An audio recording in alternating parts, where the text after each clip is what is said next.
السلام علیکم ورحمۃ اللہ تعالی وبرکاتہ۔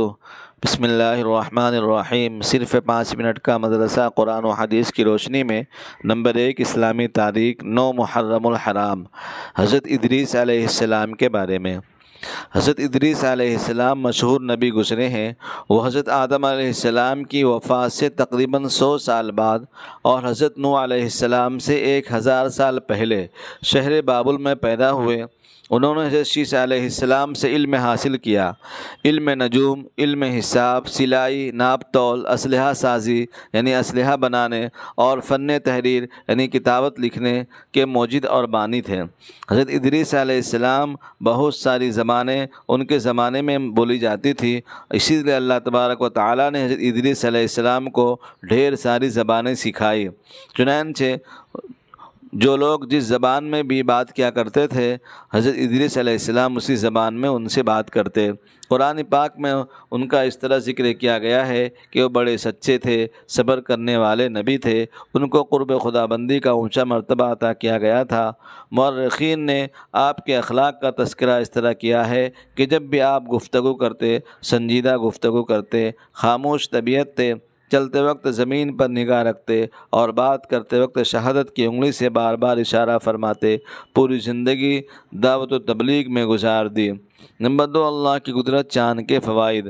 اللہ تعالیٰ نے ہمارے فائدے کے لیے چاند بنایا۔ وہ ہمیں ٹھنڈی ٹھنڈی روشنی دیتا ہے، جس سے پیڑ پودے، پھل پھول اور دانوں میں رس پیدا ہوتا ہے۔ اللہ تعالیٰ نے اس کی گردش کے لیے منزلیں مقرر کر رکھی ہیں۔ وہ ہر روز ایک منزل طے کرتا ہے اور آخر میں گھٹتے گھٹتے کھجور کی پرانی شاخ کی طرح رہ جاتا ہے۔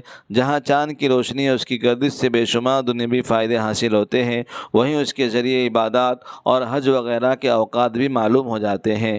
گرج چاند کا روشنی پھیلانا اور اس کا گھٹتے بڑھتے رہنا قدرت خداوندی کی زبردست نشانی ہے۔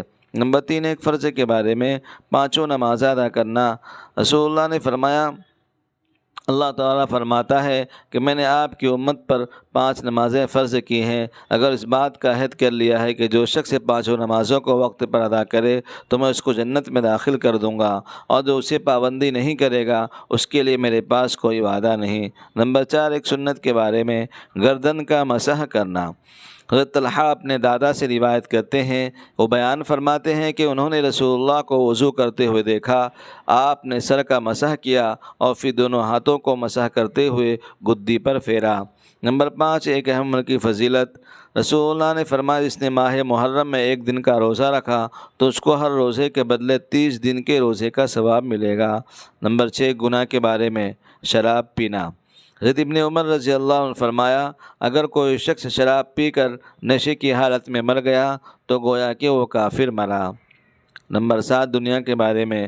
رسول اللہ نے فرمایا، اے عائشہ، اگر تم قیامت کے دن مجھ سے ملنا چاہتی ہو تو بس تمہارے لیے اتنا ہی مال کافی ہے جتنا ایک مسافر کے پاس ہوتا ہے، اور اپنے آپ کو مالداروں کی صحبت سے بچائے رکھنا اور پرانے پھٹے ہوئے کپڑے کو پیون لگا کر استعمال کرتی رہنا۔ نمبر 8، آخرت کے بارے میں، جنت کے پھل۔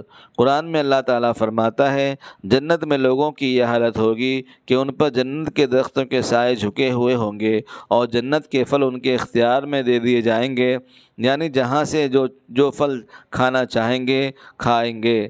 نمبر 9، طب نبوی سے علاج۔ نماز میں شفا ہے۔ حضرت ابو ہریرہ رضی اللہ عنہ فرماتے ہیں کہ میں نماز سے فارغ ہو کر آپ کی خدمت میں آ کر بیٹھ گیا، پھر آپ میری طرف متوجہ ہوتے ہوئے فرمایا کہ تمہارے پیٹ میں درد ہے؟ میں نے کہا، جی ہاں یا رسول اللہ۔ تو آپ نے فرمایا، اٹھو، نماز پڑھو، کیونکہ نماز میں شفا ہے۔ نوٹ: نماز اہم ترین عبادت ہونے کے ساتھ ساتھ بہت سی روحانی اور جسمانی بیماریوں کا علاج بھی ہے، اس لیے نماز کو عبادت سمجھ کر ہی ادا کرنا چاہیے۔ نمبر 10، قرآن کی نصیحت۔ قرآن میں اللہ تعالیٰ فرماتا ہے، تم ان لوگوں کی طرح مت ہو جانا جو آپس میں ایک دوسرے سے الگ ہو گئے اور اختلاف کرنے لگے جبکہ ان کے پاس صاف صاف دلائل آ چکے تھے، ایسے ہی لوگوں کے لیے بڑا عذاب ہوگا۔ سورہ آل عمران۔ اللہ تعالی ہم سب کو ان باتوں پر عمل کرتے ہوئے آگے روزانہ شیئر کرنے کی اور اس کو پھیلانے کی توفیق عطا فرمائے، اور جن بھائیوں نے ابھی تک ہمارے چینل کو سبسکرائب نہیں کیا ہے وہ ضرور فرما لیں تاکہ بر وقت آپ کو یہ ویڈیو مل سکے اور اس سے فائدہ اٹھا سکیں۔ شکریہ۔ وما علینا الا البلاغ المبین۔